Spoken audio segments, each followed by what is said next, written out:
जय हिंद फ्रेंड, हिंदी और प्राइड में आप सभी का स्वागत है। फ्रेंड्स, हिंदी साहित्य कॉम्बो बैच के तहत जिस सीरीज के तहत अगर देखें तो जो रामचंद्र शुक्ला ये हिंदी साहित्य का इतिहास है और ये तीनों किताबें द्विवेदी जी का या रामस्वरूप चतुर्वेदी का साहित्य का संवेदना इतिहास या हिंदी साहित्य डॉक्टर नगीन जी का।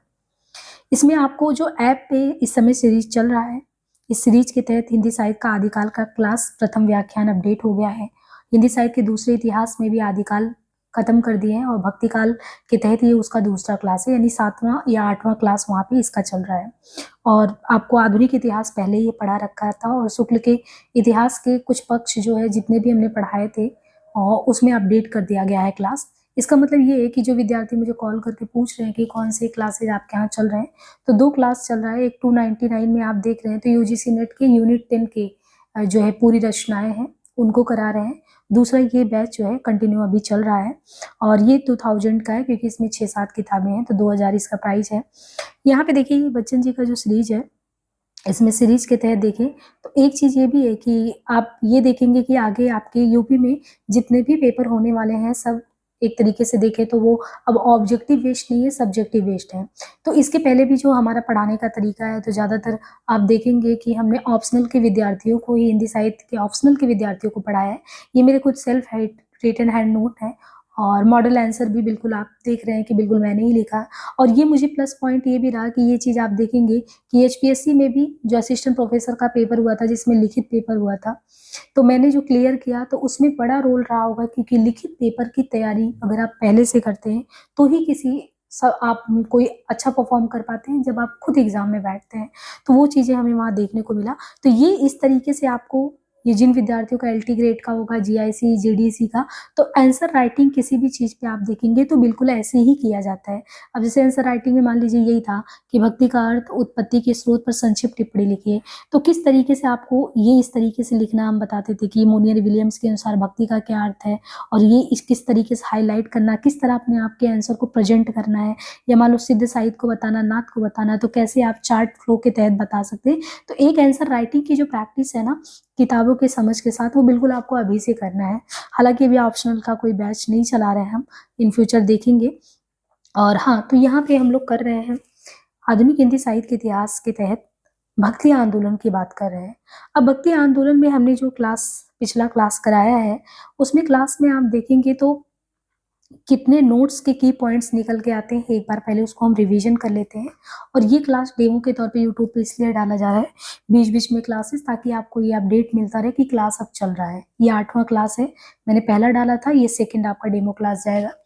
देखिए यहाँ पे जब हम भक्ति आंदोलन इनकी किताब से पढ़ रहे थे, क्योंकि ये एक तरीके से पूरे भक्ति आंदोलन की समझ पैदा करने वाला किताब है, तो इसमें बच्चन जी जो है सबसे पहले कहते हैं कि जो भक्ति आंदोलन है वो इतना गहरा, इतना व्यापक है एक तरीके से देखें कि मतलब आश्चर्यचकित हो जाना एक तरीके से अस्वाभाविक नहीं लगता, क्योंकि इसकी जो खास विशेषता ना कि इसमें लोकोन्मुखी और प्रभावशाली, ये व्यापक स्तर पे फैलने का कारण क्या है, क्योंकि ये लोकोन्मुखी था, प्रभावशाली था।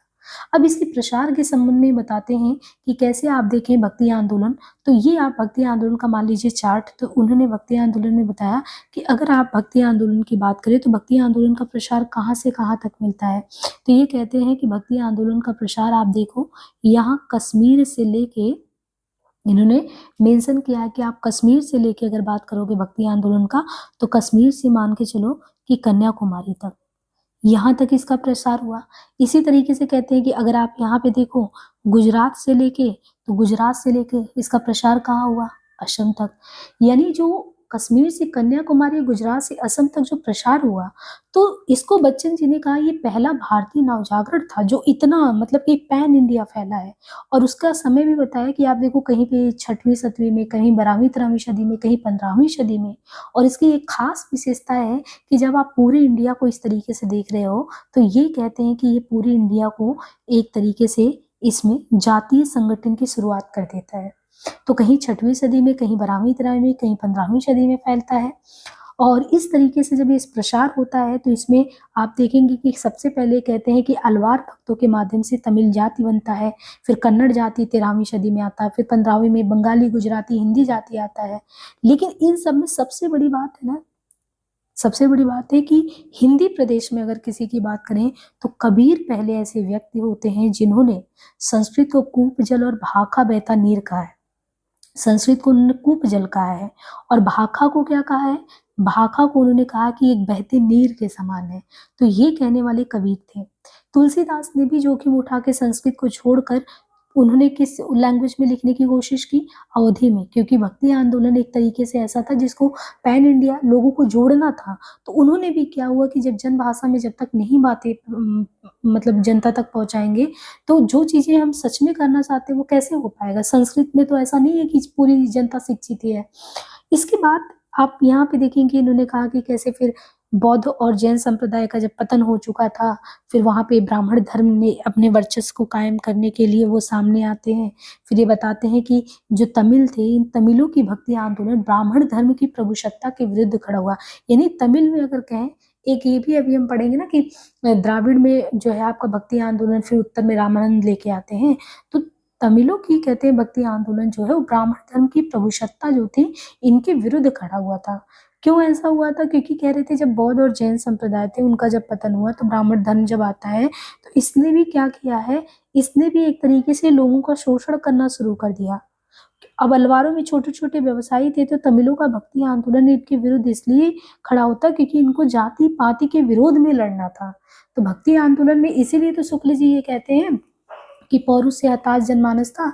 एक तरफ आप देखो, एक तरफ यहाँ पे ये आपका भारत है, ठीक है, ये पश्चिमी छोर है, ये पश्चिमी छोर है। यहाँ पे आप देख रहे हो कि लगातार यहाँ से आक्रमण होता रहता था। और ये इंडिया अगर आपका इस तरीके से विभक्त रहेगा तो कोई भी आपके कल्चर को एक तरीके से सांस्कृतिक तौर पे अगर आप एकजुट नहीं हो, भाषाई तौर पे नहीं हो, या आप में एक तरीके से जैसे राष्ट्रीय भावना नहीं है ना, तो कोई भी उस चीज को आपके यहाँ पे आके लोगों को टुकड़ों में विभाजित कर सकता है। और क्योंकि हमारे यहाँ पे कहते हैं जातीय दंश इस तरीके से हावी था ना कि जब कोई भी धर्म जाता था दूसरा अपनी प्रभुसत्ता को कायम करने के लिए फिर सप्रेश करने लगता था, एक निम्न क्लास हमेशा खड़ा करके रखता था। तो कहीं ना कहीं ये जो आंदोलन छिड़ा है उसके पीछे, जो भक्ति आंदोलन के पीछे एक ऐसा आश्रय मिला कि जिसमें सब लोगों को समान अधिकार मिला। तो भक्ति आंदोलन में आप देखते हैं ना कि निर्गुण शाखा में छोटे से छोटे जाति जो व्यावसायिक तौर पे लोग थे वो इकट्ठा होकर अपनी बात रख पाते थे।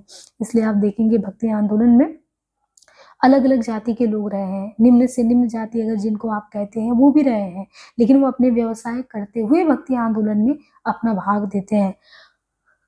अब जैसे शुक्ल जी है तो शुक्ल जी ये कहते हैं कि अपने पौरुष से हताश जाति के लिए भगवान की शक्ति और करुणा की ओर ध्यान ले जाने के अलावा दूसरा मार्ग नहीं था।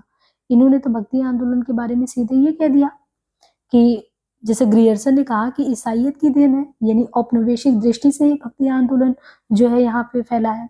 तो भक्ति आंदोलन को शुक्ल जी ने भी एक तरीके से समझिए इन्हीं की बात हामी भर दी कि अगर देखा जाए तो मुस्लिम साम्राज्य दूर दूर तक स्थापित हो गया, परस्पर लड़ने वाले स्वतंत्र राजा है नहीं, और अब क्योंकि पौरुष से हताश जनमानस है तो इनके पास भगवान की शक्ति और करुणा के अलावा रास्ता है नहीं। तब जाके आप देखते हैं कि जब लगता है हजारी प्रसाद द्विवेदी जी को कि अब अति हो जा रही है, तो हजारी प्रसाद जी कहते हैं हतदर्प पराजित जाति का साहित्य ये नहीं है। यानी ये विरोध करते हुए शुक्ल के मत का कहते हैं कि ये भी कि जब मुसलमान हिंदुओं पर अत्याचार करने लगे तो निराश होकर हिंदू लोग भगवान का भजन करने लगे, ये बात अत्यंत उपहासास्पद लगता है। जब मुसलमान लोग उत्तर भारत में मंदिर तोड़ रहे थे उसी समय अपेक्षाकृत निरापद दक्षिण में भक्त लोगों ने भगवान की शरणागति की प्रार्थना की। मुसलमानों के अत्याचार के कारण यदि भक्ति की भावधारा को उमड़ना था तो पहले ये कहाँ पे उमड़ना चाहिए था? तो पहले ये तो इस तरीके से अगर यही बात थी तो सबसे पहले यहाँ सिंध में उमड़ना चाहिए था। ये तो सिंध में उमड़ा ही नहीं, उत्तर भारत में प्रकट होना चाहिए था, लेकिन आप कहते हैं कि ये तो यहाँ पे दक्षिण में हुआ। तो इस तर्क को, यानी जो शुक्ल जी का पौरुष जाति वाला है, इसको शुक्ल जी को खारिज करके जो है क्या नाम है, द्विवेदी जी हतदर पराची जाति का साहित्य मानने से अस्वीकार कर देते हैं और इनको तुरंत जवाब देते हैं कि अगर इस्लाम नहीं आया होता तो भी इस साहित्य का 12 आना वैसे ही होता है। और इसमें भी आप विमर्श लगातार सुनने में आता होगा कि जब ये कहते हैं 12 आना तो ये होता है कि 4 आना छोड़ देते हैं। तो ठीक है, 4 आना छोड़ने का मतलब थोड़ा तो लिबरल होना चाहिए ना, लेकिन 12 आना में तो कोई हेर फेर नहीं है, कम से कम उतना तो ओरिजिनल है, ये चीज है। इसके बाद देखिए एक यहाँ पे इस मतलब भक्ति आंदोलन में जो है इन्होंने जिक्र किया है, बच्चन जी ने जिक्र किया है कि धर्म के बारे में मार्क्स ने क्या लिखा है। धर्म के बारे में मार्क्स के विचार है कि वो कुचले हुए मानव की आ और हृदयहीन का संसार है। तो ये भी कहा गया है यहाँ पे आप देखेंगे मुस्लिम आक्रमणकारी लगातार आए। उस समय ये कहा जाता है कि गुरु नानक देव को छोड़ दिया जाए तो कोई ऐसा भक्त कभी नहीं था जिसने मुस्लिम के विरुद्ध कुछ लिखा नहीं। पर मुसलमान बादशाह और उनके अधीनस्थ सामंतों के अत्याचार का साक्षी इतिहास है ये। तो वो कुचले और कहते हैं कि गोस्वामी जी की जब जब होई धर्म की हानि बढ़े असुर महाअभिमानी। तो ये असुर कौन है, इस पे विचार विमर्श किया गया है। हालांकि जो आपका इसके पहले वाला लेक्चर है उसमें पूरे भक्ति मोमेंट को अच्छे से समझाया है, ये आपका रिवीजन है, बस उसको समराइज करके क्लास को आगे कंटिन्यू करना है। इसके बाद कहते हैं कि देखिए शुक्ल जी का कथन अगर पूर्णता मान लिया जाए तो तब तो भक्ति काल खंडित हो जाएगा, कि पौरुष से हताश जनमानस वाली बात। और कहते हैं संत काव्य और सूफी काव्य तब तो उनके सैद्धांतिक दायरे से बाहर आ जाएंगे, जैसे वो जैन और बौद्ध साहित्य को धर्म के नाम पे बाहर कर देते हैं। तो ऐसा तो नहीं कर सकते ना कि हम संत काव्य और सूफी को बाहर कर दे तो भक्ति काल में फिर बचेगा क्या। और फिर द्विवेदी जी कहते हैं कि देखो, यदि मुस्लिम नहीं आए होते तो ना संत काव्य लिखा जाता और न सूफी काव्य लिखा जाता। सीधी बात है कि अगर संत कवियों पर सूफियों का प्रभाव अगर देखें तो छितिमोहन सेन और इतिहासकार ताराचंद भी स्वीकार करते हैं। इसलिए ये आप नहीं कह सकते यदि मुस्लिम नहीं आए होते तो नहीं संत काव्य लिखा जाता और न सूफी काव्य। और छितिमोहन सेन स्पष्ट कहते हैं कि देखो संत कवियों पर सूफियों का प्रभाव माना गया है। बाद में आप कबीर वगैरह को देखें तो ऐसा नहीं है कि प्रभाव देखने को नहीं मिलता, नाथ पंथ का देखने को मिलता है। मुस्लिम आए, उनके फलस्वरूप संगीत, खान पान, पहनावा, बहुत सारी चीजें विचित्र मिश्रण हुआ, दो संस्कृतियां आपस में टकराई फिर स्थिर हुई। तो ये चीजें हैं। फिर इसके बाद सामंतवाद के विरुद्ध ये भी कहा गया है, इन्होंने बताया है कि ये एक तरीके से देखें तो सामंतवाद के विरुद्ध दूसरा आंदोलन यहाँ पे किसका था, सूफियों का था। तो ये भक्ति आंदोलन में सामंतवाद के विरुद्ध दूसरा आंदोलन सूफियों का आता है।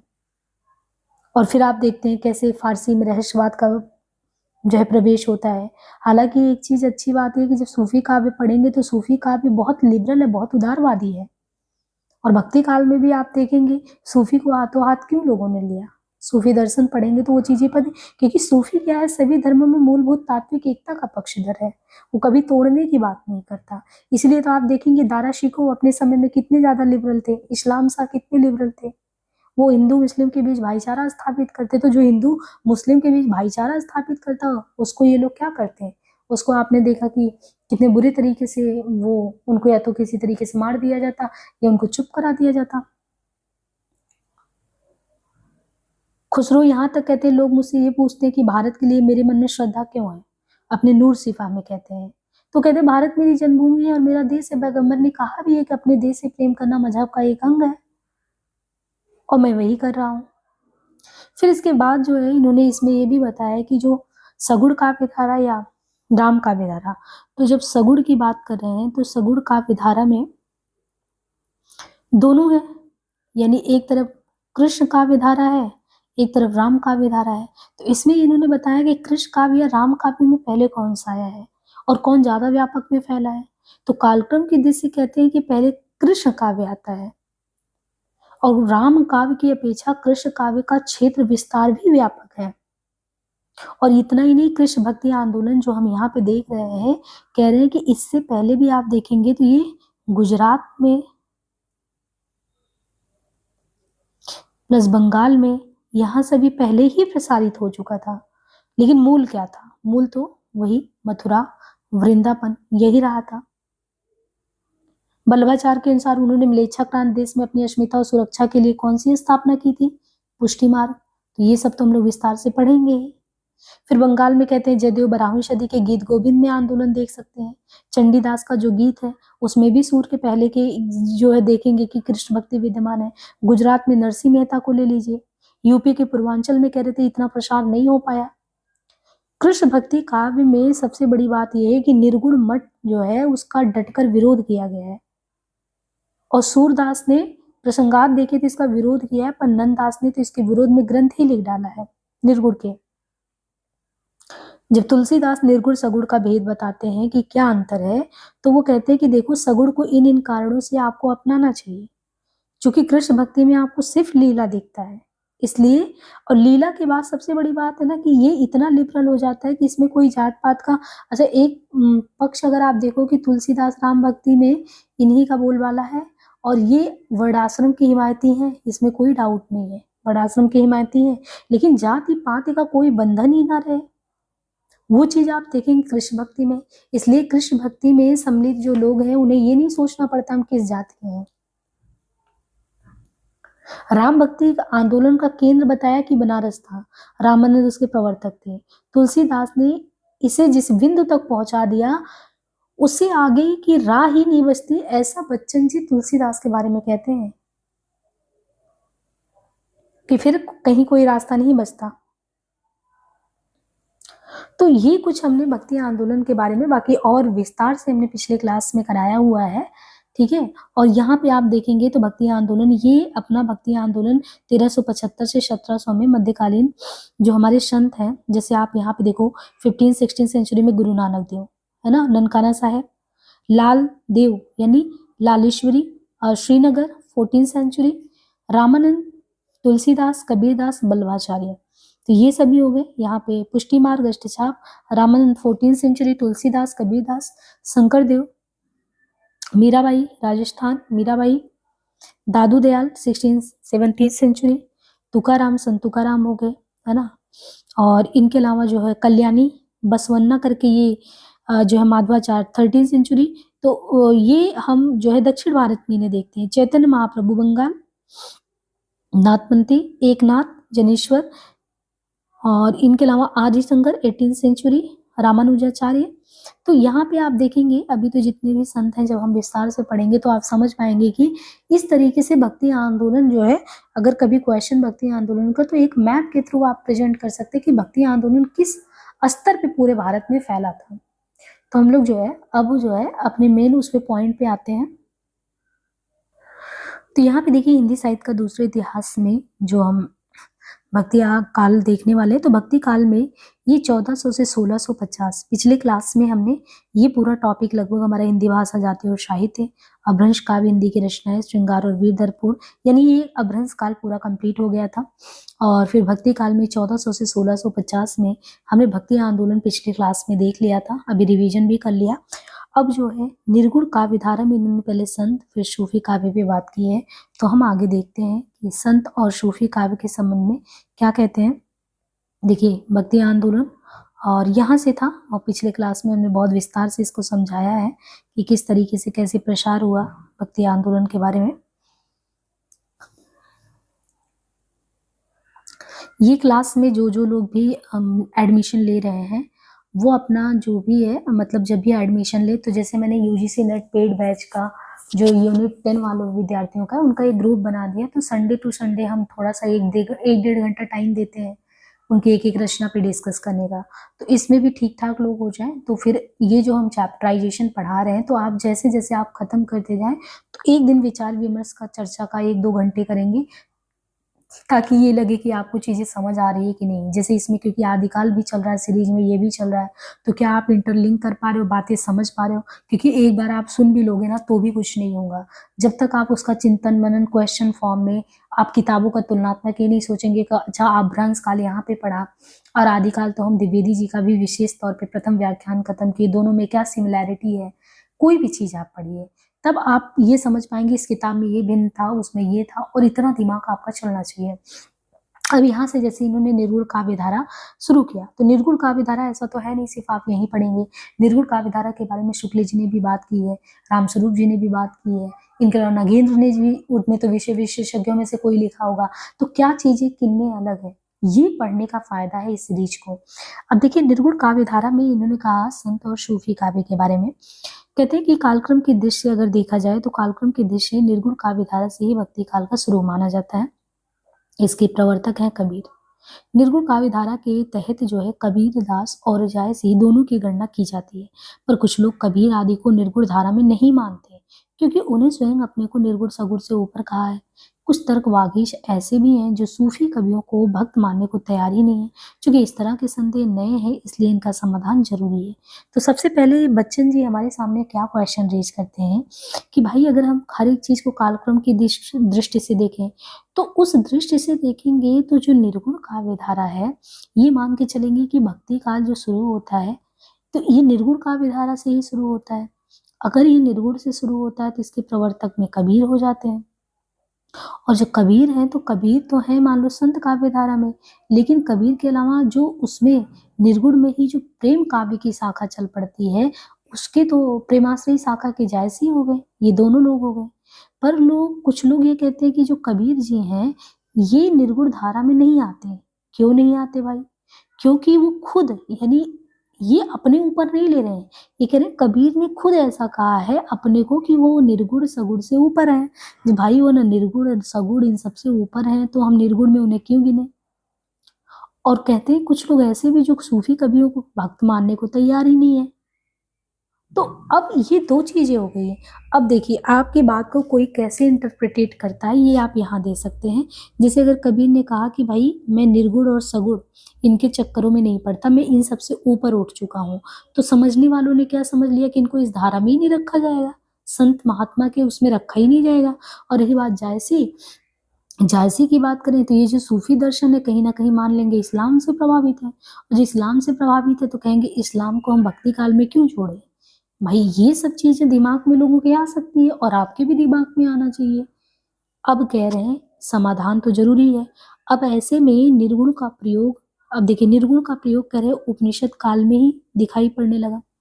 श्वेताश्वर उपनिषद के अनुसार यह विशिष्ट देवता के विशेषण के रूप में प्रयोग हुआ है। क्या निर्गुण का प्रयोग जो है उपनिषद काल में ही दिखाई पड़ता है। श्वेताश्वर उपनिषद है उसके अनुसार यह विशिष्ट देवता के विशेषण के रूप में प्रयोग में आया है, जो सर्वभूतरत सर्वव्यापी चैतन्य स्वरूप निरुपाधि सर्वव्यापी है। यद्यपि कबीर ने अपने ब्रह्म को सगुण निर्गुण से ऊपर माना है, फिर भी उनका कहना है हम निर्गुण तुम सरगुण जाना। फिर भी ये कहते हैं हम निर्गुण तुम सरगुण जाना। इस तरह वे अपने को सगुण उपासकों से अलग कर लेते हैं। सगुण उपासक तुलसीदास कहते हैं कि शगुनई अगुनई नहीं कुछ भेदा। यह अभेद ज्ञान के स्तर पर है, व्यवहार के स्तर पर उनका उपास्य सगुण ब्रह्म ही है। कृष्ण भक्ति शाखा के भक्तों ने निर्गुण मार्ग का जमकर विरोध किया।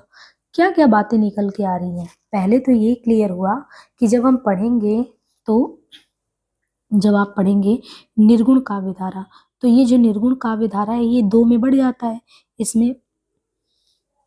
इसमें एक हो जाता है संत काव्य धारा और एक हो जाता है सूफी काव्य धारा। और सूफी काव्य में हम पढ़ते हैं कि जो है जायसी हैं, और सूफी मतलब सूफी दर्शन का मतलब एक तरीके से जायसी यानी प्रेमाश्रयी शाखा, ये हो गया प्रेमाश्रयी। और संत काव्य एक तरीके से कहते हैं इनको ज्ञानाश्रयी भी कहते हैं। अब ज्ञानाश्रयी में मतलब हम मान रहे हैं इनके प्रवर्तक कबीर हो गए। अब कह रहे कबीर अपने को कह दिए हम तो इन सारी चीजों से ऊपर उठ चुके हैं, और ये सूफी दर्शन के जायसी प्रेमाश्रयी वाले उनको कह मान लिया जाए कि सूफी दर्शन इस्लाम से प्रभावित है। अब ये तो निर्गुण है, जब हम सगुण पढ़ेंगे तो सगुण में इसी तरीके से एक कृष्ण हो जाएंगे, कृष्ण काव्य धारा, एक हो जाएगा राम काव्य धारा, और जब राम काव्य धारा में आ गए तुलसी। अब कह रहे हैं देखो तुलसी क्या कहते हैं। अच्छा, निर्गुण और सगुण का अंतर आप यही समझ लीजिए कि जैसे आप भगवान की पूजा करते हैं मूर्ति रख के, तो किसी भी अपने प्रभु को अगर आपने कोई आकार दे दिया, मान लो मूर्ति का आकार, तो मतलब आप सगुण उपासक हैं। और आप एक तरीके से मतलब ये मान के चल रहे हैं कि भगवान का एग्जिस्टेंस तो है, लेकिन कोई मूर्ति का रूप नहीं दे रहे हैं, निराकार बिना आकार के तो निराकार है। तो ये जो निर्गुण काव्य धारा में जो कबीर जी आते हैं और जायसी, ये अपने ईश को अपने परमात्मा को कोई रूप नहीं देते हैं। अब यहाँ पे यही चीज हुआ कि कह रहे हैं कि कबीर तो कह रहे हैं हम इन चीजों से ऊपर उठ चुके हैं तो इनको इस धारा में नहीं रखेंगे। दूसरी चीज कह रहे हैं ये जो निर्गुण धारा है यानी जिसमें भगवान का कोई रूप रंग नहीं होता था, ये चीज तो उपनिषद काल से ही चल रहा है ना। श्वेताश्वर उपनिषद के अनुसार ये एक विशिष्ट देवता के विशेषण के रूप में प्रयोग में आते हैं निर्गुण, जो ऐसे हैं कि जो सर्वभूतरत है, मतलब वो सर्वव्यापी चैतन्य स्वरूप निरुपाधि, कोई ना उनको उपाधि दे सकते हो ना कोई आकार दे सकते हो, वो निराकार है, लेकिन उनको आप किसी चीज में बांध नहीं सकते।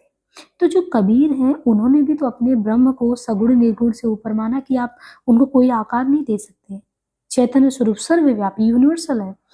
तो अगर वो हैं तो वो कहते हैं हम निर्गुण तुम सरगुण जाना। अगर वो ये कह रहे हैं हम निर्गुण तुम सरगुण जाना, तो फिर भाई तुलसीदास तो सगुण उपासक है। वो तो राम को एक आकार रूप में देख के, कि मान लो वो राम है जो राजा के बेटे, मतलब अयोध्या नगरी के राजा हैं, तो मतलब राम भगवान को ही अगर वो राजा का बेटा मान के चलते हैं तुलसीदास, तो राम को ही अगर एक तरीके से अगर भक्ति भाव में लेते हैं, लेकिन जो कबीर जी हैं वो राम को किसी राजा का बेटा नहीं, वो मानते राम तो हैं अस्तित्व में, लेकिन वो एक ऐसे हैं कि जिनको हम ना किसी आकार में नहीं दे सकते, किसी की बेटी नहीं मान सकते। तो इनका जो दोनों लोगों का अंतर है, तो ये भी तो कह रहे सगुने अगुने नहीं कुछ वेदा। अभेद ज्ञान के स्तर पे, व्यवहार के स्तर पर उपास्य तो सगुण ब्रह्म ही है इनके। और कृष्ण भक्ति शाखा ने तो ये कह दिया, मतलब कृष्ण भक्ति शाखा में आप देखेंगे कि तो कृष्ण जी का बकायदा अष्टछाप में भी आप देखें तो बकायदा पूजा पाठ होता है कृष्ण भगवान का। यानी हमारे यहाँ पे राम भगवान ने अवतार लिया, कृष्ण जी ने अवतार लिया। कभी आपने कबीर या जायसी के जो निर्गुण निराकार ईश की उपासना करते हैं, उनके प्रभु को आपने कोई नाम दिया? नहीं दिया है, लेकिन आज भी पूजे जाते हैं। अब ये कह रहे हैं जो कृष्ण उपासक है, यानी जो कृष्ण जी की मूर्ति या कृष्ण जी के पूरे जीवन उनकी लीला से परिचित है, उनको जब आप कहेंगे ना कोई निर्गुण भगवान की ऐसी कोई आप कल्पना करो या पूजा करो, तो उनको समझ नहीं आता। जैसे आपसे कोई कहे कि पूजा कर लो, तो पूजा आपको ये समझ आएगा कोई मूर्ति सामने हो, तो मूर्ति देख के आपको लगे वो आपके भगवान है, और आपको ऐसे कह दिया जाए कि नहीं कोई मूर्ति नहीं कुछ नहीं, आप पूजा कर लो, क्योंकि इस समस्त ब्रह्मांड का कोई तो नियंता है जो चलायमान रखा है। तो वो थोड़ा सा ज्ञान के स्तर की बात है। व्यवहारिक स्तर पे मतलब एक तरीके से ऐसी जनता जो बहुत चीजें नहीं समझ पा रही, नहीं समझ पाएगी। तो कृष्ण भक्ति शाखा के भक्त जो है वो निर्गुण मार्ग का कह रहे हैं जमकर विरोध करते हैं, उनको ये समझ ही नहीं आता। उन्हें यही समझ आता कि कृष्ण भगवान है वो तो रूप में थे, ये निर्गुण कौन है। तभी तो आप देखते हैं निर्गुण कौन देश को वासी, जो गोपियां उद्धव से पूछती हैं, जब उद्धव समझाते हैं उनको कि मोह माया का चक्कर छोड़ दो गोपियों, तब वो कहते हैं निर्गुण कौन देश को वासी। हमारे कृष्ण तो हमारे आराध्य तो है, लेकिन तुम्हारे ये निर्गुण कौन है, जरा समझाओ हमको। कबीर का जो निर्गुणपन है, वो कबीर का निर्गुणपन सूफियों के निर्गुणवाद से किंचित अलग है। कबीर का निर्गुणपन सूफियों के निर्गुणवाद से अलग है।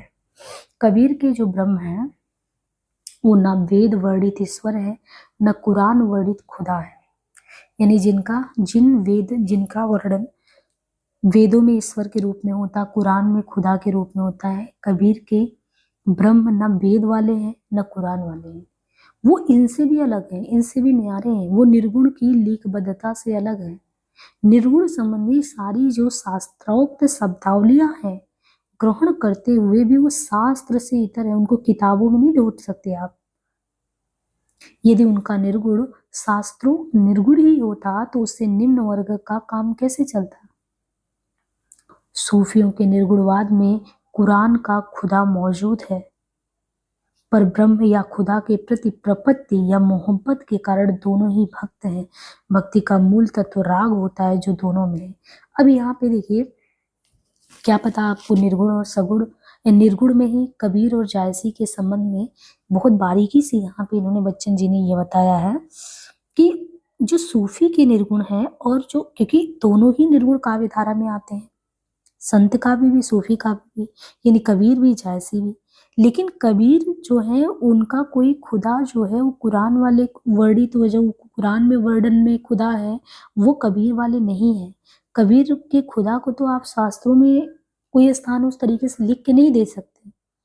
सूफियों की खास बात ये है कि इनकी जो खुदा है, इनको इतना तो पता है कि कुरान में जो खुदा मौजूद है इनके, वो है मौजूद। लेकिन जब आप कहेंगे कि कबीर के, तो कबीर के नहीं, वो शास्त्रोक्त निर्गुण, वो लीकबद्धता से परे, शास्त्र से इतर। ये बड़ी बात है, शास्त्र से इतर।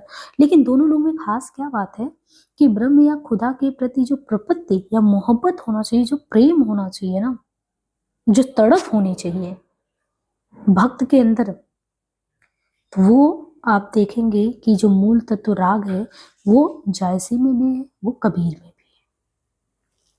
शुक्ल जी ने जो है निर्गुण काव्यधारा को पुनः दो भागों में बांट दिया था। उनकी किताब में आप पढ़ेंगे, शुक्ल जी ने निर्गुण काव्यधारा को पुनः दो भागों में बांट दिया था, ज्ञानाश्रयी और प्रेम मार्ग। इन दोनों शब्दों पर भी आपत्तियां उठाई गई हैं कि वो ज्ञानाश्रय और प्रेम मार्ग में बांटते हैं। प्रश्न किया जाता है कि क्या ज्ञानाश्रय में प्रेम नहीं है? क्या ज्ञानाश्रय में जो ज्ञान से परिचालित होते हैं, जो तर्क से चलते, क्या उनके अंदर प्रेम नहीं होता? प्रेम मार्गी कहने से सूफियों और असूफियों के प्रेमाख्यानों का भेद नहीं रह जाता। इस वर्गीकरण को अधिक स्पष्ट, तर्कसंगत तथा वैज्ञानिक बनाने के लिए कबीर आदि को संत तथा उनके काव्य को संत काव्य और सूफी भक्तों के काव्य को सूफी काव्य कहना चाहिए।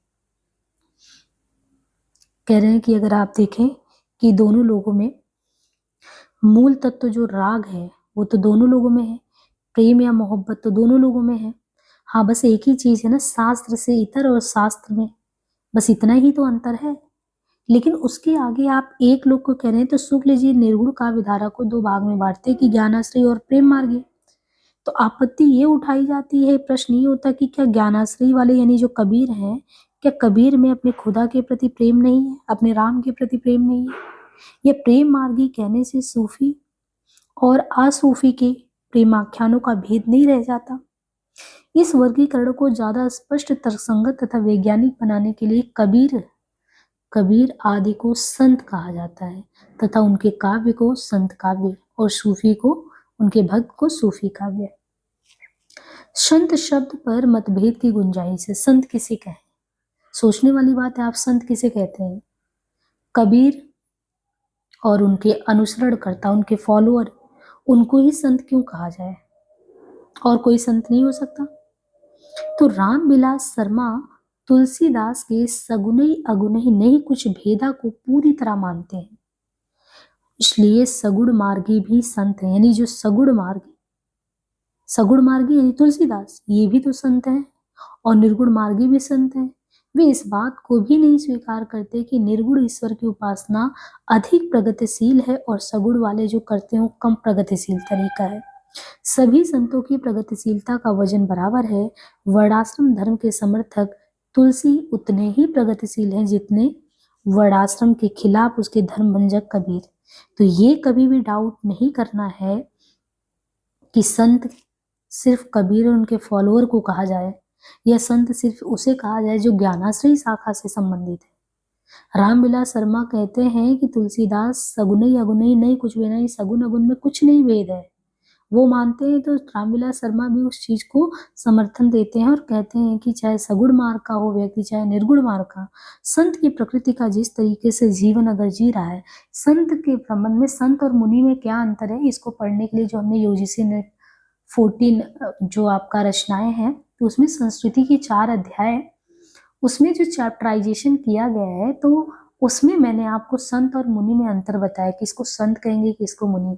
संस्कृति की 4 अध्याय पुस्तक की अहमियत आपको अब समझ आएगा, क्योंकि इसके पहले मैंने खुद कभी उसको नहीं पढ़ा था और मुझे लगता है कि उसको हर एक विद्यार्थी को अगर समय रहे तो जरूर पढ़ना चाहिए। मैंने उसमें पहला जो है प्रथम जो अध्याय उसमें 3 प्रकरण थे, वो प्रकरण कराया है और उसमें बताया गया कि संत किसे कहते हैं, मुनि किसे कहते हैं। और देखिए वही डिस्कशन के पक्ष में यहाँ पे आया है कि संत तुलसी को कहें, तुलसी के जो अनुसरण करता है उनको कहें या कबीर के। तो आप वहां समझेंगे कि संत किसको कहा जाता है और मुनि किसे कहा जाता है। वर्णाश्रम धर्म के समर्थक तुलसी उतने ही प्रगतिशील है धर्म भंजक कबीर जितने हैं।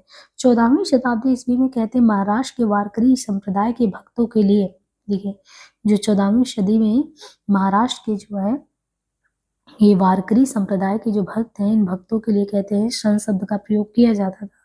बाद में वारकरी संप्रदाय के अनुयायियों को भी संत कहा के जाने लगा। वारकरी संप्रदाय की उपासना बहुत कुछ निर्गुण उपासना से ही थी।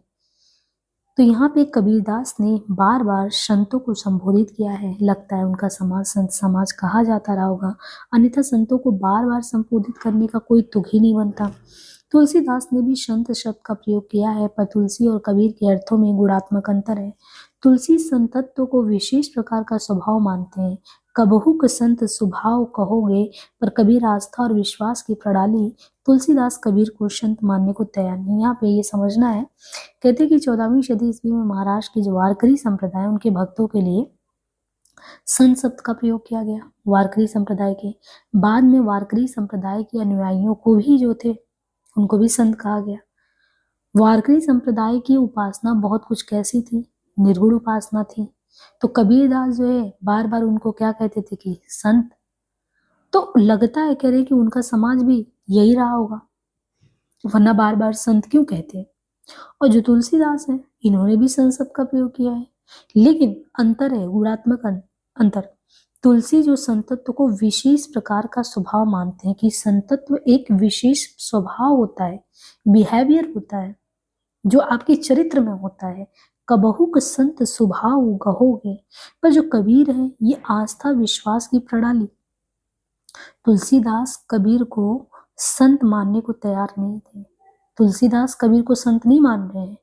तो मतलब आप ये समझो कि 14वीं सदी में महाराष्ट्र के जो वारकरी संप्रदाय के भक्त के लिए संत शब्द का उल्लेख कबीर दास ने बार बार संतों की उपाधि से उनको किया है।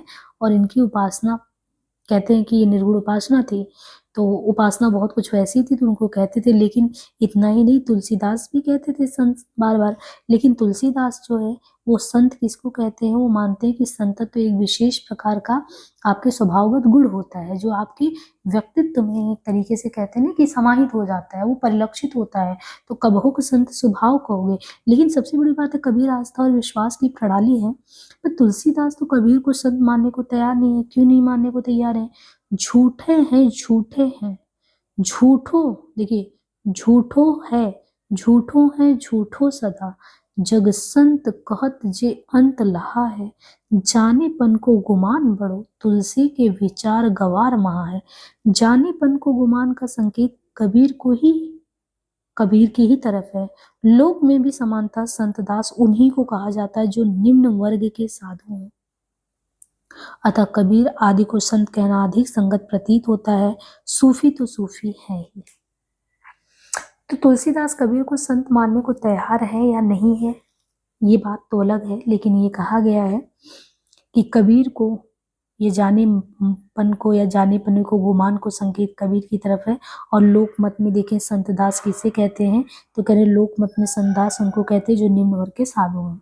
और निर्गुण उपासकों में आप देखेंगे निम्न वर्ग से बहुत से लोग जो है उसी से संबंधित हैं। संत काव्य, अभी ये जो टॉपिक था इसमें हमने सिर्फ क्या पढ़ा है, निर्गुण काव्य धारा, संत और सूफी में। अब हम जो इसमें देखने वाले हैं संत काव्य। तो संत काव्य के उसमें सबसे पहले उन्होंने कबीर का जिक्र किया है। कबीर का समय बताया 1398 से 1448।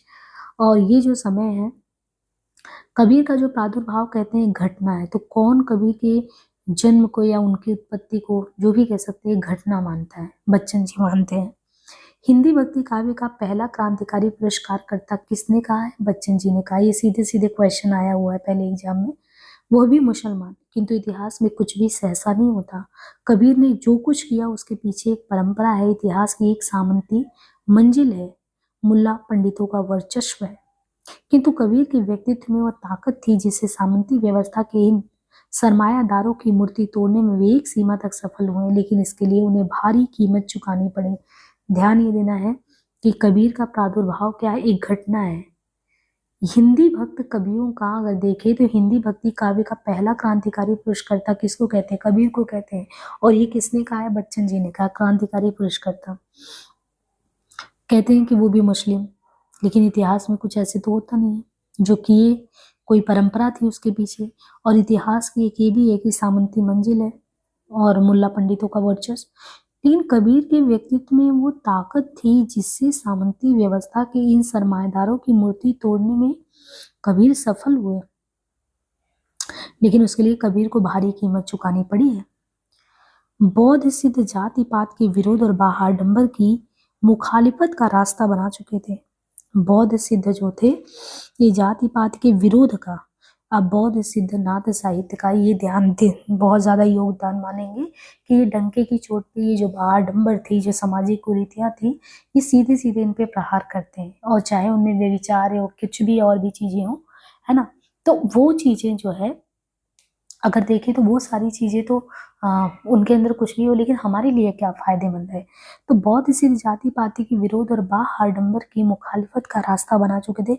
बौद्ध सिद्धों के दोहा कोशों और चर्या गीतियों चर्या गीतियों तथा कबीर की साखियों और पदों में अनेक समानताएं मिलती हैं। जाति पात का वैसा ही आक्रोशपूर्ण विरोध अगर आप देखें, बाडंबर के प्रति वैसी ही कड़ी फटकारें, आत्म साक्षात्कार की वैसी ही गर्भोक्ति, पर दोनों में समानताओं से अधिक असमानताएं थी। कबीर में अगर देखेंगे तो कबीर में खास बात यह है कि ना उनमें मांस मुद्रा की ललक है, न प्रज्ञोपाय का विलक्षण पूर्ण, न चमत्कार का प्रदर्शन और न मुद्राओं का अंगीकरण। ये सब आपको कुछ नहीं देखने को मिलेगा। तो बौद्ध सिद्धों की अपेक्षा वे नाथों से ज्यादा प्रभावित है। कौन? कबीर। ये बौद्ध सिद्ध की अपेक्षा नाथ से ज्यादा प्रभावित है। समूचा संसाहित अगर आप कहें कि किससे जुड़ा मिलता है तो प्रभावित नाथ पंथ से है। नाथों से अपने को जोड़ने में वो गर्व का अनुभव करते हैं। चाहे उड़ीसा का पंसखा संप्रदाय हो, महाराष्ट्र का वारकरी हो, दोनों पर अगर देखें तो गोरख का स्पष्ट प्रभाव है। इधर के रामानंदी, वैरागी, निरंजनी संप्रदाय, जोगमनी संप्रदाय आदि भी गोरख को श्रद्धापूर्वक स्मरण करते हैं। कबीर ने भी उन्हें सादर याद किया है। गोरख के सदाचार और हठ योग का प्रभाव, उनके गोरख के सदाचार और हठ योग का प्रभाव भी संतों पर ही नहीं, सूफियों पर भी पड़ा है। सूफी संत देश भर में फैले हुए थे। कबीर ने उनकी प्रेम की पीर को भी अपनाया और हिंदुओं की अहिंसा, प्रपत्ति और अद्वैत को, इन उपकरणों को आयत्त करते हुए करीब शोषित, अपमानित निम्न वर्ग की ओर से खड़े हो गया। उच्च वर्ग और वर्ग की सामंती शक्तियों पर कसकर चोटी की। निम्न वर्ग में आत्मसम्मान का भाव जागा। उन्हें सुधारक कहना उनके महत्व को कम करना है।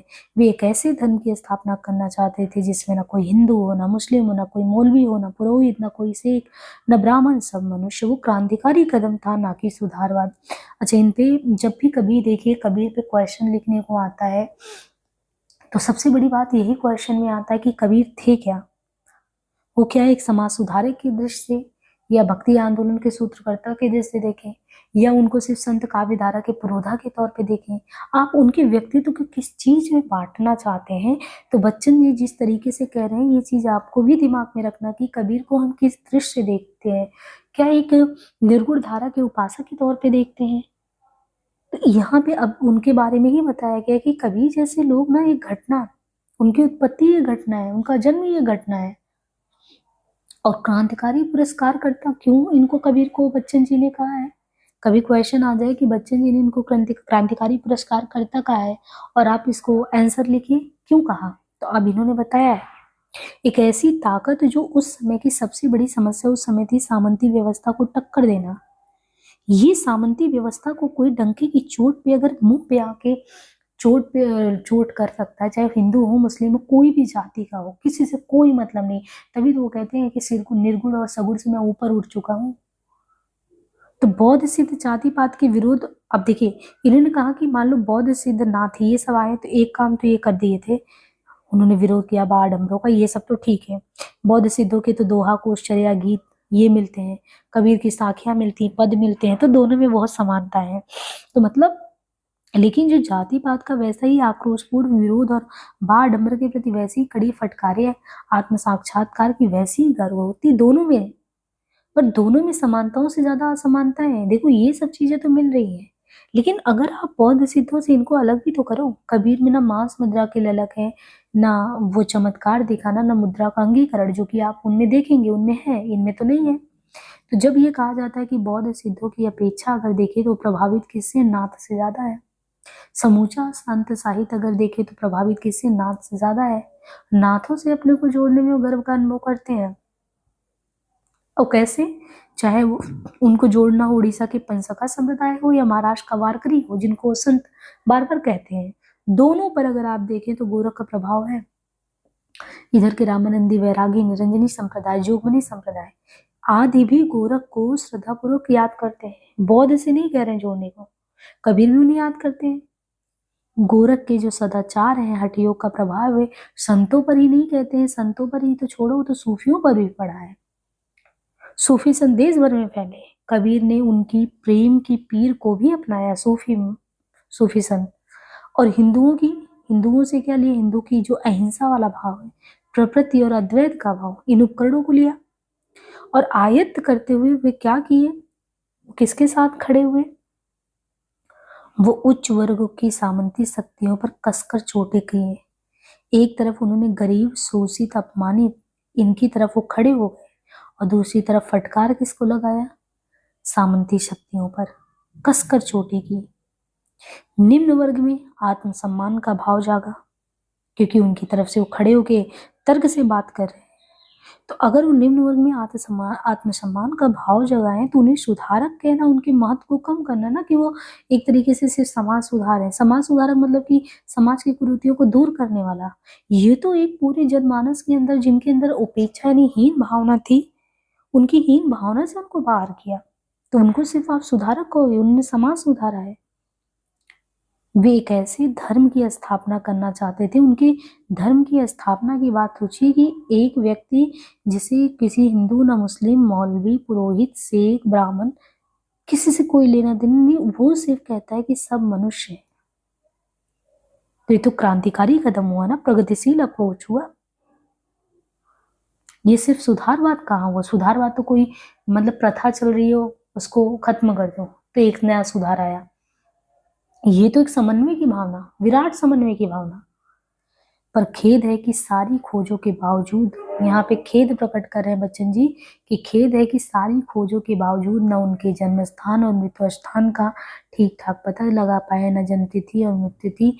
रामानंद द्वारा वे कब और कैसे दीक्षित हुए ये भी अनुमान पे ही आधारित है। कबीर के व्यक्तित्व और कृतित्व के वैज्ञानिक अध्ययन के चारों ओर चमत्कारों का चमचमाता जाल बुन दिया गया है, किंतु इधर उनकी कृतियों को अपेक्षाकृत ज्यादा प्रमाणिक ढंग से प्रस्तुत करने का प्रयास हुआ है और विभिन्न संतों की वाणियों के आधार पर उनका जीवन वृत्त प्रस्तुत किया गया है। फिलहाल हमें इन्हीं अध्ययनों पर संतोष करना होगा।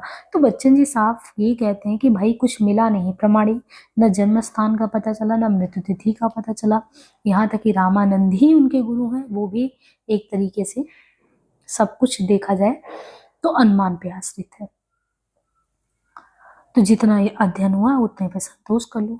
वैसे कबीर की जीवनी के लिए कहते हैं कि दो प्रकार के साक्ष्यों पर निर्भर करना पड़ता है, एक बाह्य साक्ष्य है, एक आंतरिक है। बाह्य साक्ष्य के तहत है, बाह्य साक्ष्य में जो मिला है प्राचीन भारतीय धार्मिक साहित्य, कबीर पंथियों का साहित्य, ऐतिहासिक पुस्तकें और भक्तों के कथन, ये जो चीजें मिली हैं। और नाभादास का भक्तमाल 1641, अनंत दास की कबीर साहिब जी की परिचय जो मिला है, श्री गुरु ग्रंथ साहिब 1661, प्रियादास की भक्तमाल की प्रबोधनी टीका मिला, मुकुंद दास का कबीर चरित मिला, राघव दास का भक्तमाल मिला। ये कुछ धार्मिक ग्रंथ है।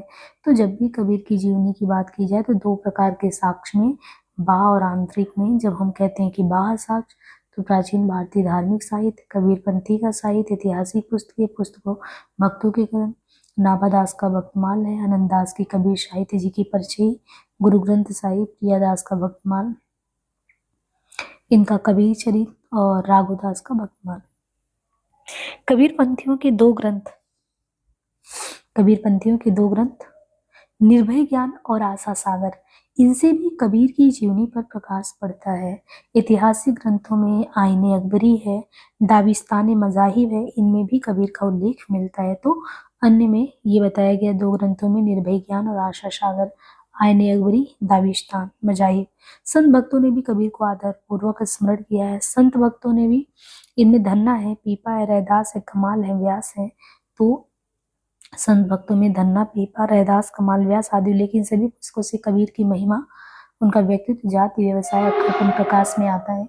कबीर की अपनी रचनाओं में उनका जीवन वृत्त नहीं मिलता था। विद्वानों को अधिकतर बाह्य साक्ष्य और अनुश्रुतियों पर आधारित होना पड़ता है, पर जो कुछ वृत्त प्राप्त होता है उसे तत्कालीन इतिहास के साथ कबीर का संबंध जोड़ने में सुविधा होती है। कबीर के जन्म स्थान के बारे में तरह तरह की अटकलें लगाई गई हैं। कोई कहता है कि वे बनारस के पास लहरतारा के एक तालाब के किनारे फेंके हुए मिलते हैं, कोई उनका जन्म स्थान मगहर बताता है, कोई आजमगढ़ का बेलहरा ग्राम बताता है। जितने व्यक्ति उतनी राय, फिर भी ये मान लिया गया है कि वे लहरतारा के पास फेंके हुए मिले थे। नीरू और नीमा नामक मुसलमान दंपति ने उनका पालन पोषण किया। मगहर को उनका जन्म स्थान, अमृत स्थल स्वीकार किया गया। तो तरह तरह की अटकलों में ये है कि उनका बताया जाता है कि बनारस के पास जो लहरतारा का एक तालाब है, वहां पे जन्म स्थान मगहर, आजमगढ़ का बेलहरा गांव, और फिर लहरतारा के पास फेंके हुए नीरू और नीमा। कबीर के जीवन काल में सवर्ण हिंदुओं तथा मुल्ला मौलवियों ने उनकी दुर्दशा करने में कोई कोर कसर नहीं छोड़ी, पर प्रसिद्धि के बाद हिंदुओं ने उन्हें विधवा ब्राह्मणी के गर्भ से, देखिए कबीर के जीवन काल में करें सवर्ण हिंदू तथा मुल्ला मौलवी ने उनकी दुर्दशा करने में कोई कसर छोड़ा नहीं। वो कहाँ से आए, कैसे उनको बेइज्जत किया जाए, पर प्रसिद्धि के बाद भी कहते हैं कि हिंदुओं ने उन्हें विधवा ब्राह्मणी के गर्भ से, जिसे रामानंद ने भूल से पुत्रवती होने का आशीर्वाद दे रखा था, पैदा होने कहानी गढ़ ली। इतना प्रतापी और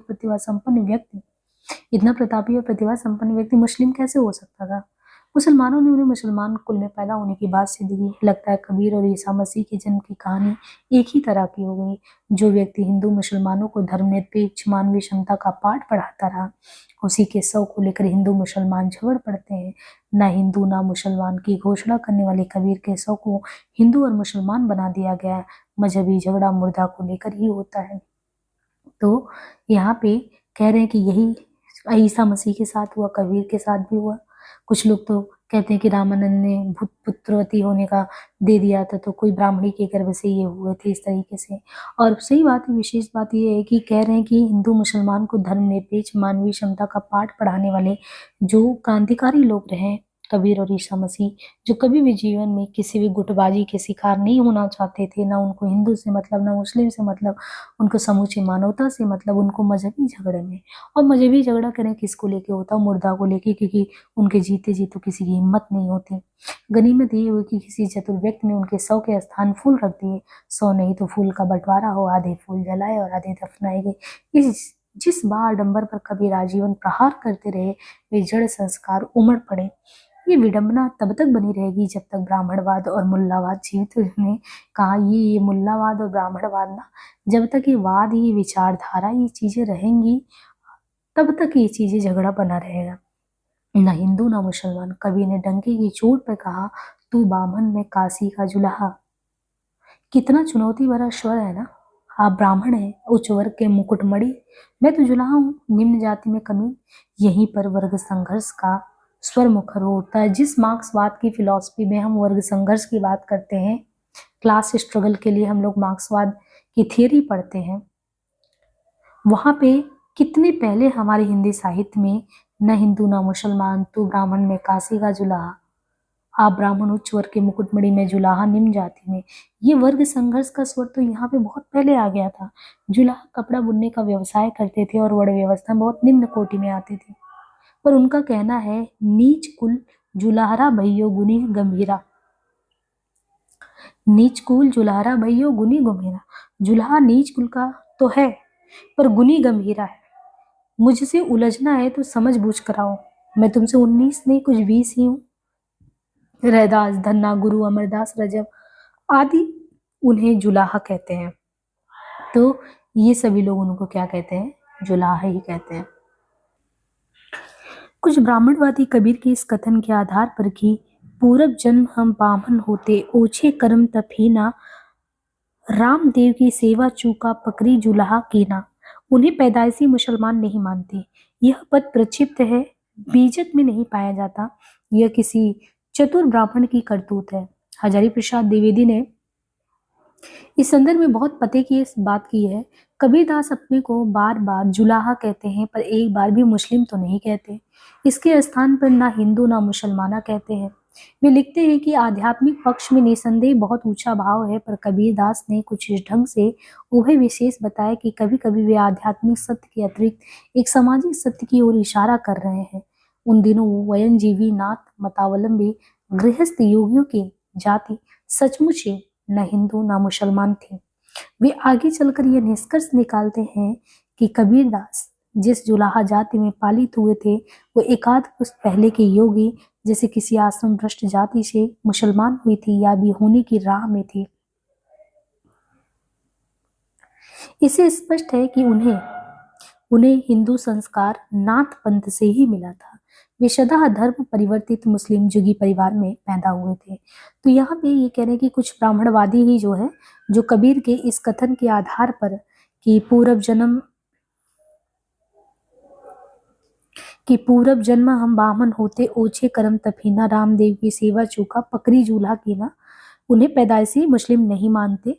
बीजक में कह रहे ये तो नहीं कहा गया है, क्योंकि देखिए द्विवेदी जी स्वयं कह रहे हैं कि कबीरदास तो अपने बारे में बार बार कहते हैं कि मैं तो जुलाहा हूँ, और ये नहीं कि मैं ब्राह्मण हूँ या मुस्लिम हूँ, मैं तो जुलाहा हूँ, ना हिंदू हूँ ना मुस्लिम हूँ। और आध्यात्मिक पक्ष में निसंदेह कहते हैं कि बहुत ऊंचा भाव है, पर कबीरदास ने कुछ इस ढंग से उभय उभय मतलब कॉमन एक तरीके से विशेष बताया कि कभी कभी वे आध्यात्मिक सत्य के अतिरिक्त एक सामाजिक सत्य की ओर इशारा कर रहे हैं। उन दिनों वयन जीवी नाथ मतावलंबी गृहस्थ योगियों की जाति सचमुच ही न हिंदू न मुस्लिम थी। वे आगे चलकर ये निष्कर्ष निकालते हैं कि कबीरदास जी जुलाहा जाति में पालित हुए थे, वे एकाध पुस्त पहले के योगी जैसे किसी आश्रम भ्रष्ट जाति से मुसलमान हुई थी या भी होने की राह में थी। इससे स्पष्ट है उन्हें हिंदू संस्कार जो मिला है वो नाथपन से ही मिला था। वे सदा धर्म परिवर्तित मुस्लिम जुगी परिवार में पैदा हुए थे। गुरु उस समय गुरु का महत्व बहुत अधिक था, यानी गुरु उस समय करें गुरु का बहुत अधिक महत्व था। प्राय सभी संत भक्तों ने गुरु का गुणानुवाद किया है। कहा जाता है कि रामानंद जो थे वो रामानंद कबीर के दीक्षा गुरु थे। दीक्षा दीक्षा प्राप्त करने के लिए कबीर को साधना करनी पड़ी। मुसलमान को अगर देखें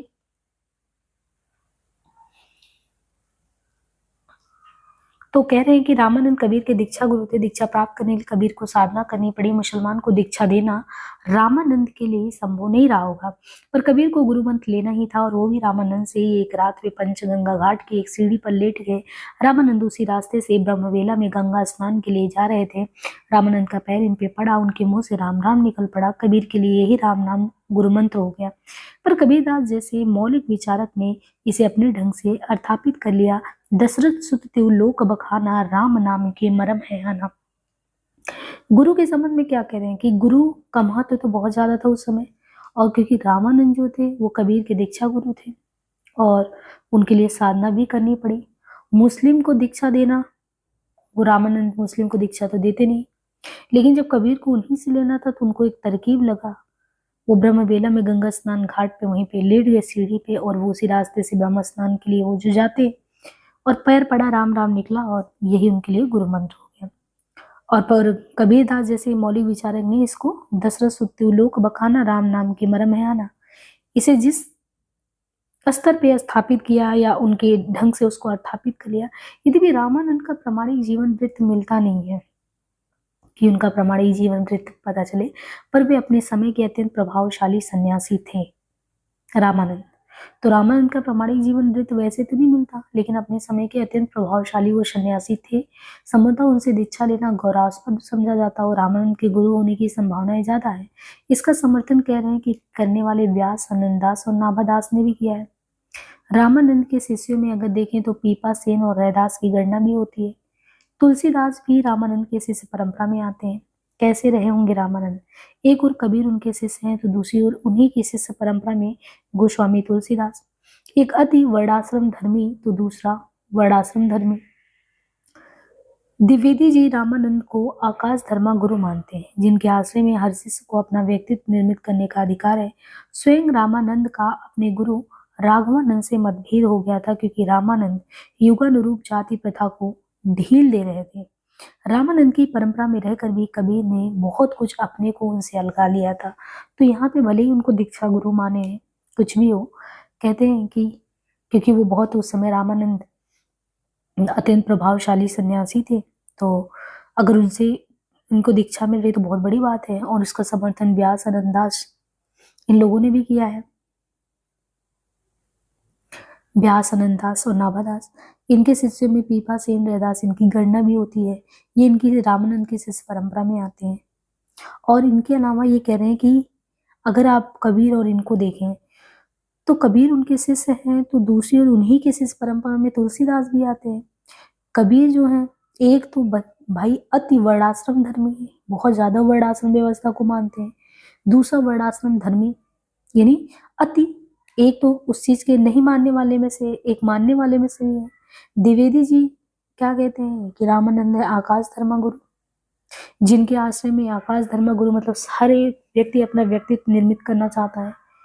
और यही रामानंद के जो खुद के गुरु है राघवानंद, उनसे मतभेद ये है कि रामानंद को कहा जाता है कि उस समय जहाँ निम्न जाति के लोगों को नहीं शिक्षा वगैरह दीक्षा दिया जाता था, ये सबको देने के उसमें थे, तो इसको लेके विरोध था। कबीर की रचनाएं इस संस्कृति का खंडन करती है कि वे पढ़े लिखे नहीं थे।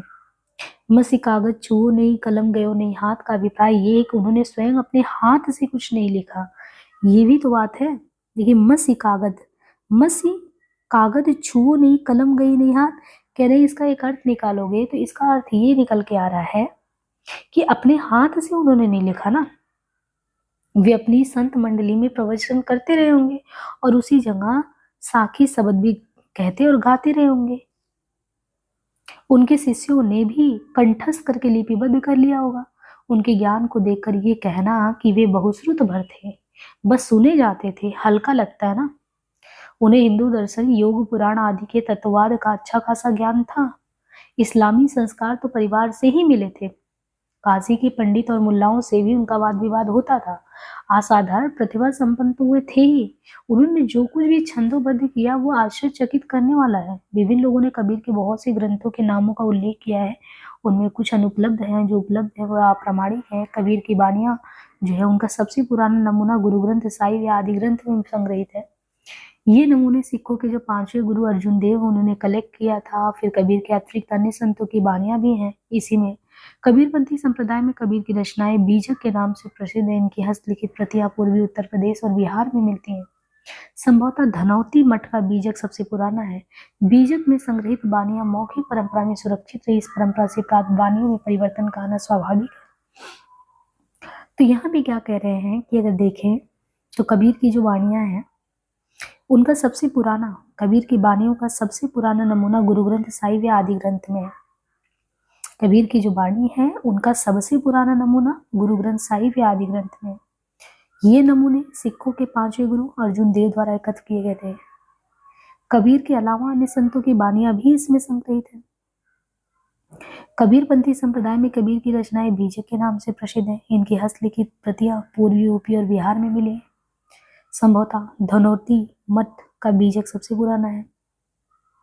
तो यहाँ पे समझना ये है कि पुराना गुरु ग्रंथ साहिब या आदि ग्रंथ में ये नमूने सिखों के पांचवें गुरु अर्जुन देव द्वारा एकत्र है।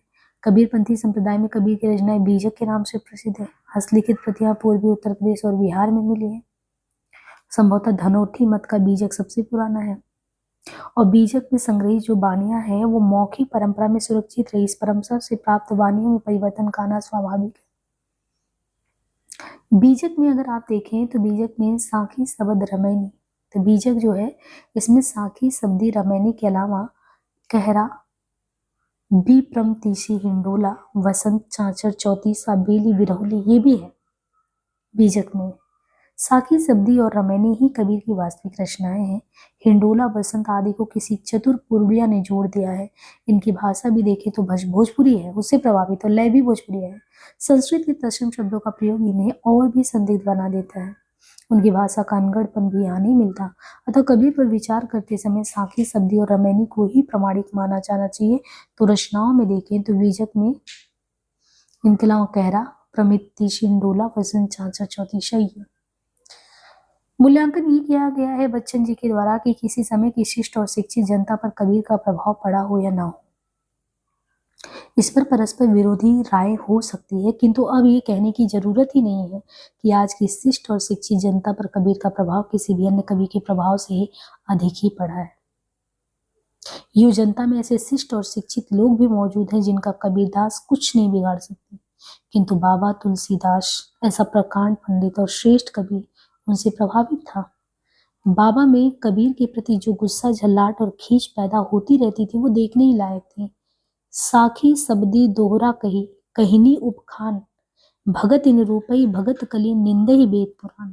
शुक्ल जी ने जिस शब्दावली में कबीर को स्मरण किया है उसमें संयम है और कुछ तथ्य की बातें भी हैं, पर शुक्ल स्कूल के कुछ पंडित और भी आते हैं जिन शब्दावलियों में कबीर को याद करते हैं उन्हें सुसंस्कृत नहीं कह सकते। ऐसा क्या है कबीर में, उस अदना सा जुलाहे में, जिससे बड़े बड़े पंडित घबरा उठते हैं? इनके लिए उनकी अस्वीकृतियों को देखें। यहाँ पे बच्चन जी कह रहे मूल्यांकन की किसी समय की जो शिष्ट और शिक्षित जनता है चाहे उस पर कबीर का प्रभाव पड़ा हो या ना, और विचार भी लोगों के हो सकते हैं पक्ष में विपक्ष में, लेकिन अब ये नहीं कहने की जरूरत है कि आज की शिष्ट और शिक्षित जनता में जो कबीर का प्रभाव है वो किसी भी अन्य कवि के प्रभाव से अधिक है। कबीरदास के संबंध में कह रहे हैं कि खुद बाबा तुलसीदास जो है वो ऐसे प्रकांड पंडित उनसे प्रभावित है और उनके प्रति उनके अंदर गुस्सा है, झल्लाहट है, वो व्यक्त भी होता है जब वो साखी शब्दी दोहरा कही कहने उपकान निंदा ही वेद पुराण। लेकिन कह रहे हैं कि वो जो ठीक है, मतलब ये होता है कि आप अपने विरोध में, आपको किसी से विरोध है, लेकिन विरोध के साथ साथ आप उसके पक्ष में भी हो कि कुछ ऐसी चीजें जिसको आप नकार ही नहीं सकते। और कह रहे हैं कि शुक्ल जी स्वयं अगर देखें तो जिस शब्दावली में कबीर को याद करते हैं उसमें सबसे बड़ी बात संयम है।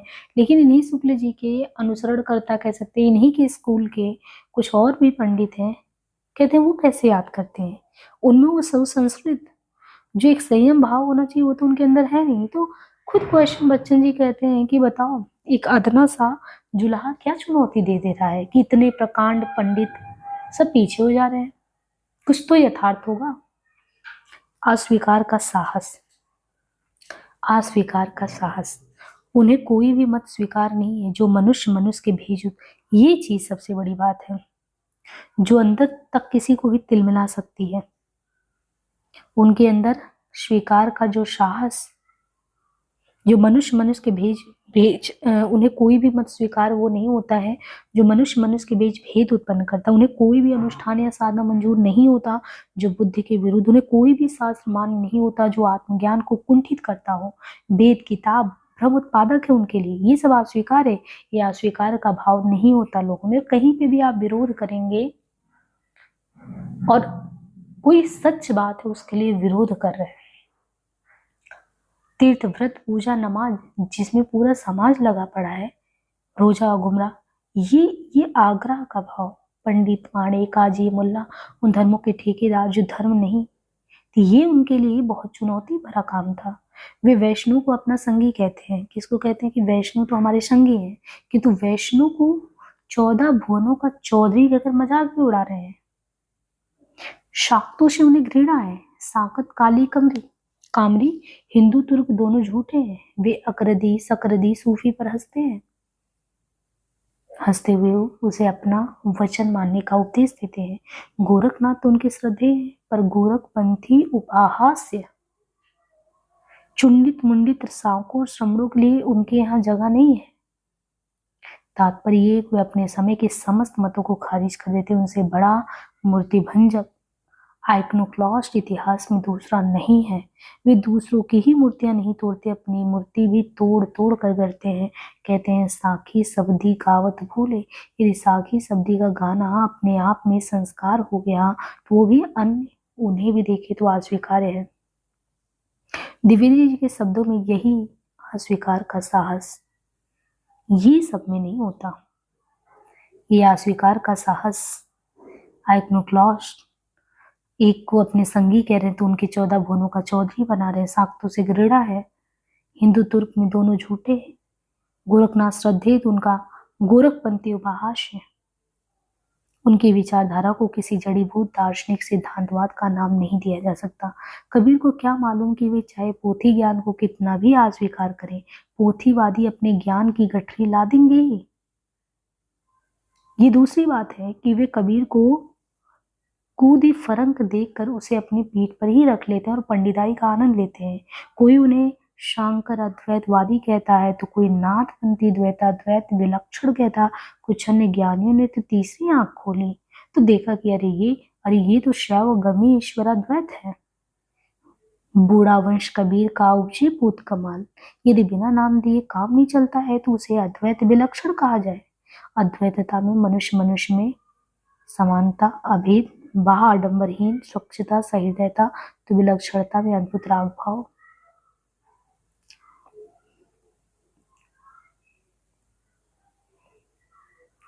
एक और निषेध, यह कहना कि वे समाज सुधारक थे गलत है। यह कहना कि वे धर्म सुधारक थे और भी गलत है।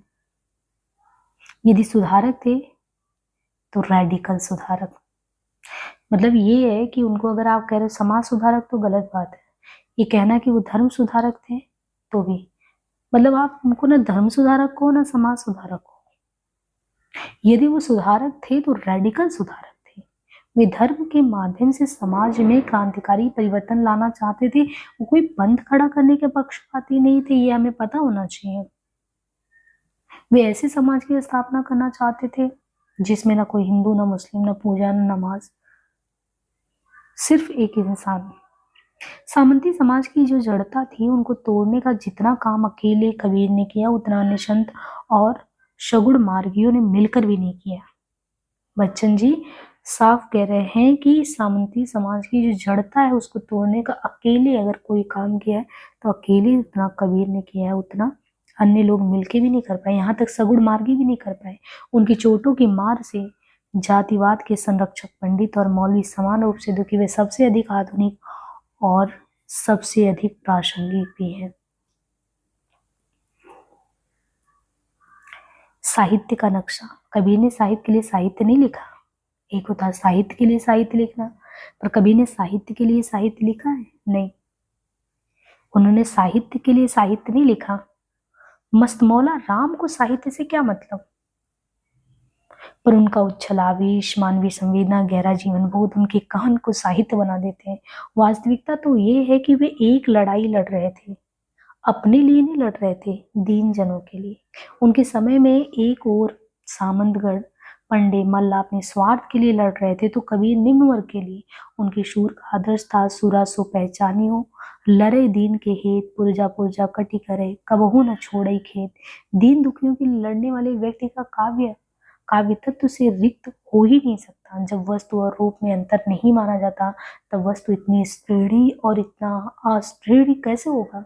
रस रीति गुण अलंकार को ही जो काव्य का चरमोत्कर्ष मान बैठे, उनको कबीर में चाहे काव्य गुण मिले या ना मिले, उनकी कविता की भाषिक संरचना जो औरों से अलग है, बताती है कि वह कवि के वैश्विक दृष्टि के अनुरूप है। उनकी संरचना को मुख्यतः विसंगतियों, विरोधाभासों, विडंबनाओं से बुना गया है। उनकी बुनावट एक अलग काव्य शास्त्र के निर्माण की मांग करती है। अपरूप संबोधन। अपरूप संबोधन।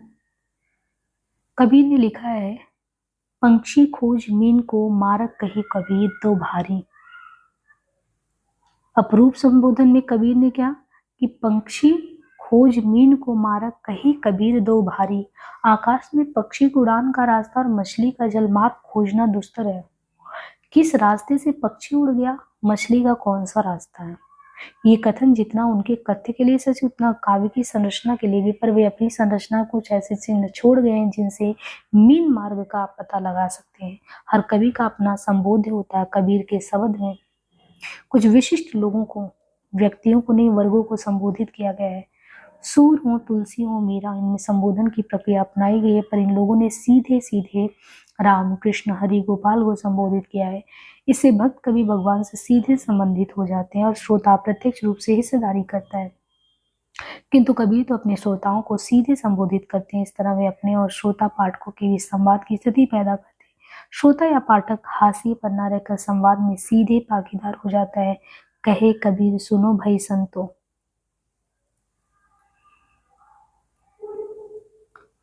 वे पंडित काजी को संबोधित करते हुए उनकी खिल्ली उड़ाते हैं।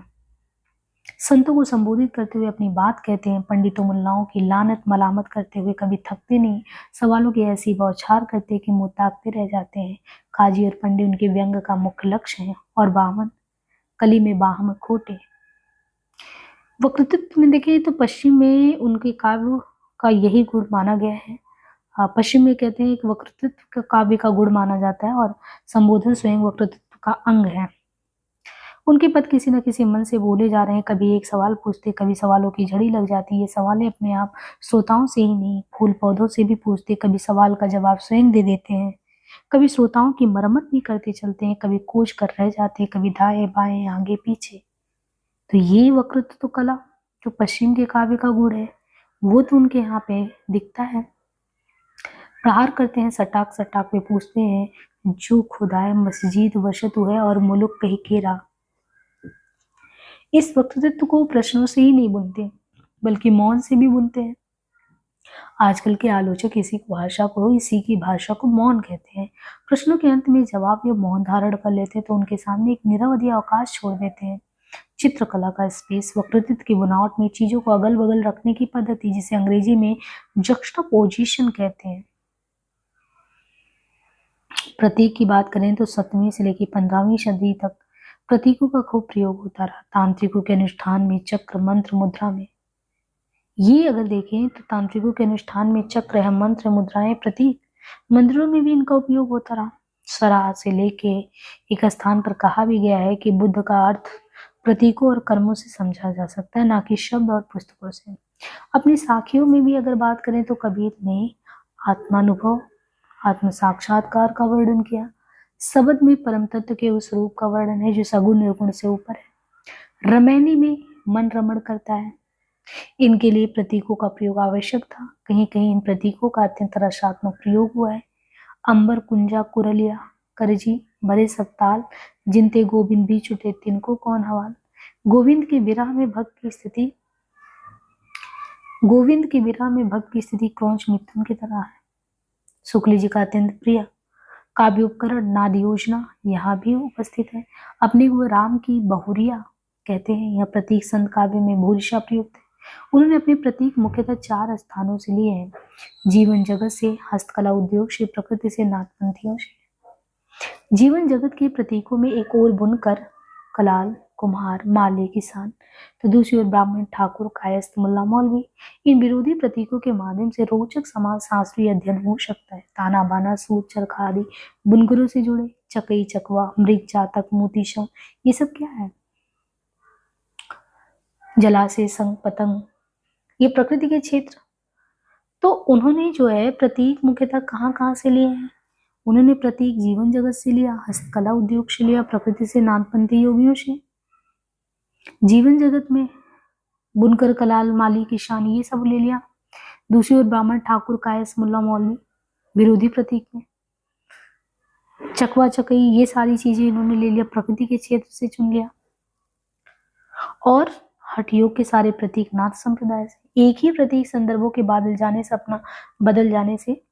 अपना अर्थ भी बदल जाता है। दीपक एक स्थान पर माया का प्रतीक है, दूसरे स्थान पर ज्ञान का भी है। चातक के प्रतीकत्व को उन्होंने उलट दिया। कबीर के यहाँ वो मोह भंग के संदर्भ में। उलटवासी की बात करें, जो कुछ लोक में विश्वसनीय तरीके से कहा जाता है उसे उलट देते हैं। उलटवासी लोक में कहा जाता है सिंह ने गाय को मार डाला, कबीर कहेंगे कि गाय ने सिंह को मार डाला। कबीर कहते हैं गाय नाहर खाइयो हरनी खायो चीता, मूस तो मजार खायो श्यारी खायो श्याना। संतो अजरज एक व भारी, पुत्र धरल महतारी इत्यादि। उलटवासी अकथ कथा है, अचरज और विसंगतियों से भरी हुई। उलटवासियां काव्य नहीं है पर कबीर की आध्यात्मिकता को समझने के अनिवार्य है। सच तो ये कि सामाजिक विसंगतियों को समझने के लिए इस पराभाष का अध्ययन करना होगा। भाषा देखिए तो कबीर की भाषा जो है वो संत भाषा है। संतों का संबंध सीधे जनता से था। वे निम्न वर्ग में उत्पन्न हुए थे, उनके साथ रहते थे, यात्राएं करते थे, उपदेश देते थे, अदबी बोलचाल की भाषा का व्यवहार करते थे। इसे हिमाचल की चंबा से लेकर महाराष्ट्र और आज बंगाल तक समझा जाता है। इसमें खड़ी बोली का गहरा पुट है। भोजपुरी, ब्रजी और राजस्थानी का भी उस पर प्रभाव था। क्या कारण है कि संतों को छोड़कर उक्त काल के अन्य भक्तों और कवियों की भाषा में खड़ी बोली का पुट नहीं है? समानता उनकी क्रियाएं खड़ी बोली की हैं। वर्षा बादल प्रेम का भीज गया सब, बिन रोए क्यों पाई प्रेम प्यारा में। मुहावरों और लोकोक्तियों को उन्होंने सीधे लोक से ले लिया। देखे ठो के बजाय लंबे पावर पास रे, पाई कुल्हाड़ा मारिया, कछु न आया आद पौरी न लागे डारी। उनकी भाषा अनगढ़ है पर यथार्थ से जुड़ी होने के कारण अभिव्यक्ति क्षमता में बेमिसाल है। भाषा की ये स्वाभाविकता आगे चलकर प्रेमचंद में ही मिलती। अवदान कहें तो कबीर पहले ऐसे व्यक्ति हैं जिन्होंने विभिन्न धर्मों, संप्रदायों, जातियों, वर्णों को नकार कर ऐसे समाज की स्थापना का प्रयास किया जिनमें धर्म, संप्रदाय, ऊंच नीच के भेदभाव के लिए कोई स्थान नहीं है। उनके समाज में ना कोई हिंदू है ना मुस्लिम, सब मनुष्य हैं। सब मनुष्य हैं, कोई किसी से छोटा बड़ा नहीं है। पीड़ित, शोषित, अपमानित जनसमाज के दुख से जितना सरोकार कबीर का है उतना भक्ति काल के किसी अन्य कवि का नहीं है। उनका गैर समझौतावादी व्यक्तित्व तो अलग से चमक। लोकप्रियता में उनके समकक्ष गोस्वामी तुलसीदास हैं। तुलसीदास भी बड़े कवि हैं। उनका सौंदर्य बोध पारंपरिक और आदर्शवादी है। कबीर का सौंदर्य बोध अपारंपरिक और यथार्थवादी है। अतः उनके लिए पृथक सौंदर्य शास्त्र का निर्माण करना पड़ेगा। पर हम जो पारंपरिक सौंदर्य शास्त्र उसमें पाठक समस्त काव्य व्यापार के साथ तादात्म्य स्थापित करता है। कवि और पाठक की दूरी काव्य का पाठ्यक समाप्त करता है, किंतु कबीर में कवि और पाठक दोनों मिलकर काव्य का निर्माण करते हैं। पर पाठक जो है, पढ़ने वाला जो है, वो काव्य व्यापार से तादात्म्य स्थापित नहीं करता, बल्कि एक अलगाव महसूस करता है। इस अलगाव के प्रभाव से वह सामाजिक और आध्यात्मिक प्रश्नों पर सोचने के लिए बाध्य हो जाता है। उनके संस्कारों का जो सुरक्षा कवच है वो छिन्न भिन्न हो जाता है। क्यों? क्योंकि यहाँ पे वास्तविकता से रूबरू कराया जाता है, आदर्श के चोली नहीं पहना जाते। बैठे ठाले साधुओं तथा गृहस्थ होकर भी गृहस्थी का उपदेश देने वाले भक्तों के सामने वो शारीरिक श्रम का उदाहरण प्रस्तुत करता है। गृहस्थी में रहकर भी उससे वितराग, छोटी जाति में पैदा होने पर भी उसमें हीनता की ग्रंथि नहीं, क्योंकि वह बड़ी जातियों से ज्ञान में कम नहीं है। वो पोथी पत्राभिमानियों को जबरदस्त झटका देता है, पर योगीन घेरों को पूरा का पूरा तोड़ना संभव नहीं था। वे जन्म जन्मांतरवाद में विश्वास करते हैं, वे आर्थिक विषमताओं पर प्रकाश नहीं डालते, उसे ईश्वराकृत मानते हैं, मानवकृत नहीं। फिर भी जाति पात को नहीं मानते, इसके विरोध में जिंदगी भर वो लड़ते रहते हैं। तो यहाँ पे ये पूरा विशेष तौर पे बच्चन जी ने जो है कबीर के संबंध में एक चीज तो स्पष्ट कर दिया कि अगर उन्होंने कबीर को कहा कि क्रांतिकारी पुरस्कार करता है, तो वास्तव में क्रांतिकारी पुरस्कार करता कैसे है, ये चीज हमें समझने की जरूरत है। और उसके लिए अलग अलग आर्गुमेंट दे के, और यहाँ तक कि एक समय की, हाँ उस समय सगुण उपासक में तुलसी भी बहुत बड़ी कवि रहे, लेकिन बात वही है कि वो आदर्श और परंपरावादी हैं, तो ये अपरंपरा के साथ लेकिन यथार्थ को रखते हैं। और जो इनके अंदर अस्वीकार का साहस है, एक जो चुनौती भरा काम, जो कि ये उस तबके के लिए कहते हैं कि उस समाज के लिए जीते हैं या उनकी बातों को रख रहे हैं, जो समानता लोगों के रचनाओं में नहीं आता, पारंपरिक रचनाओं में तो बिल्कुल वो स्थान नहीं पा पाता। तो कबीर को आप न धर्म सुधारक कहो न समाज सुधारक कहो, अगर कहो भी तो रेडिकल है, समाज सुधारक में भी रेडिकल है। तो इस तरीके से अब यहाँ पे नेक्स्ट क्लास प्रवृत्ति संघ का होगा, तो अब ऐप पे क्लास रहेगा, ये डेमो के तौर पे क्लास डाल दिया जाएगा। बाकी आप ऐप में जो है पूरे क्लास को क्रम से पढ़ते चलेंगे, और संडे टू संडे इस पे भी हम बीच में चर्चा करते रहेंगे, ताकि जो भी किताब खत्म हो आपका वो होता रहे। और बाकी 299 में वो जो यूजीसी का बैच चल रहा है, क्योंकि उसमें क्लासेस चल रही हैं, तो उसको आप ले सकते हैं। इन फ्यूचर में और क्लासेज आएंगी, लेकिन जितना भी हम करा पा रहे हैं उसी जिम्मेदारी को लेंगे। धन्यवाद।